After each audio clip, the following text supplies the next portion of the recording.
I stood there frozen, as her laughter cut through the crowded room like a knife.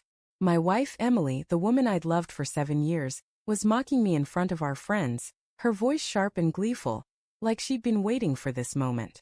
"Oh, come on, Mark," she said, her wine glass tilting in her hand. "You think you're some big-shot provider? You're barely keeping us afloat." The room went quiet, eyes darting between us, and I felt my face burn. I forced a smile, the kind you plaster on when your heart's cracking, and said nothing. But inside I was unraveling. That night I made a choice. One that would leave her shaking. Running home, her world turned upside down.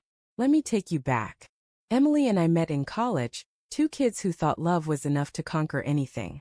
She was vibrant, the kind of person who lit up a room with her laugh. I was quieter, steady, the guy who'd hold her hand through late-night study sessions and dream with her about a future we'd build together.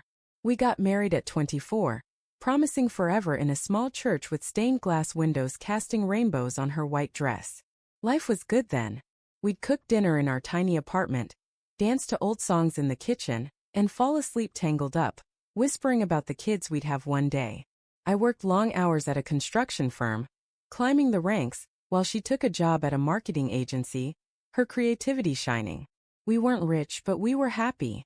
Or so I thought. The first cracks appeared a year ago. Emily started staying late at work, her phone buzzing at odd hours.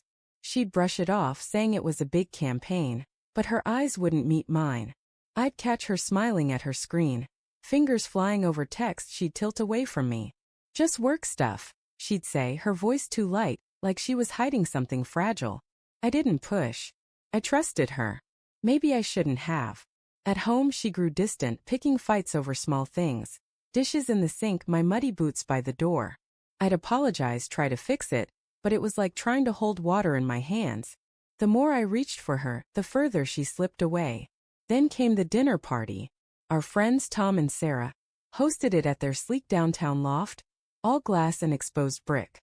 We were there with a dozen others, laughing over wine and pasta, the kind of night that used to feel warm and easy.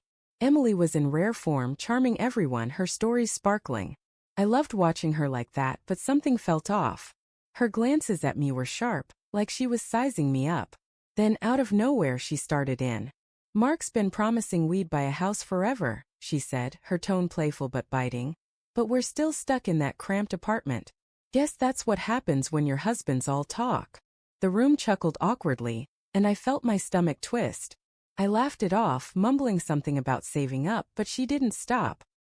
"He's always got an excuse," she went on, her eyes glinting. Maybe I should have stuck with someone who could actually deliver.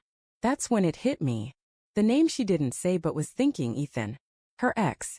The guy she dated before me. Some hotshot lawyer who'd showered her with gifts and promises of a big life.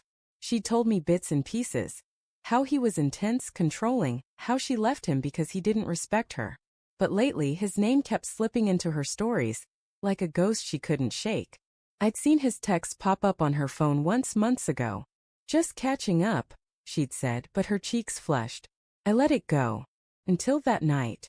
I waited until we were alone in the kitchen, the party still humming outside. My voice was low, steady, but my heart was pounding. "Emily, what was that about? Why do you humiliate me like that?" She rolled her eyes, tossing her hair. "Oh, relax, Mark. It was a joke. Don't be so sensitive." But I wasn't letting it slide. "Not this time. Is this about Ethan?" I asked, my words careful, like stepping on thin ice. Her face changed, pale then red, her lips parting like she'd been caught. "What are you talking about?" she snapped, but her voice shook. I took a breath, my hands clenching. "I know you've been texting him. I saw his name on your phone. Are you comparing me to him? Is that why you're tearing me down in front of everyone?" The air felt heavy, like the moment before a storm breaks. She stared at me, her eyes wide, and for a second I thought she'd deny it. Then she laughed, a brittle sound. "You're paranoid, Mark. Ethan's just a friend now. Unlike you, he's got his life together." Her words were a punch, but I didn't flinch. I leaned closer, my voice calm but cold. "Then why don't you tell everyone out there about the real Ethan? The guy who called you names, who made you cry yourself to sleep? Or should I?" Her glass slipped from her hand, shattering on the tile. The room beyond went silent, heads turning. She stared at me, her breath uneven, her eyes darting like she was trapped. You wouldn't, she whispered. I didn't answer. I just held her gaze, letting her feel the weight of her own secrets. She grabbed her coat and bolted, her heels clicking as she fled the loft. I didn't follow. I stood there, the broken glass at my feet, while our friends murmured awkwardly. Sarah came over, touching my arm, asking if I was okay. I nodded, but I wasn't. I drove home alone, the city lights blurring through the windshield. When I got there, Emily was on the couch, her face streaked with tears. I'm sorry, she said, her voice small. I didn't mean it.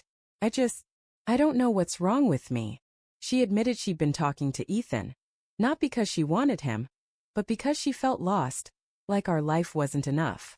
I listened, my heart heavy.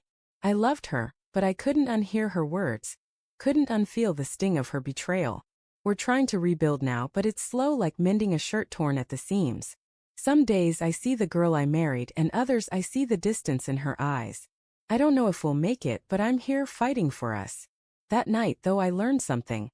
Love doesn't shield you from pain. Sometimes it's the source. If you've listened this far, thank you. Sharing this feels like letting go of a weight, even just a little. Your time, your care, it means more than I can say. Keep holding space for these stories, for the messy human truth in them. It's what keeps us connected.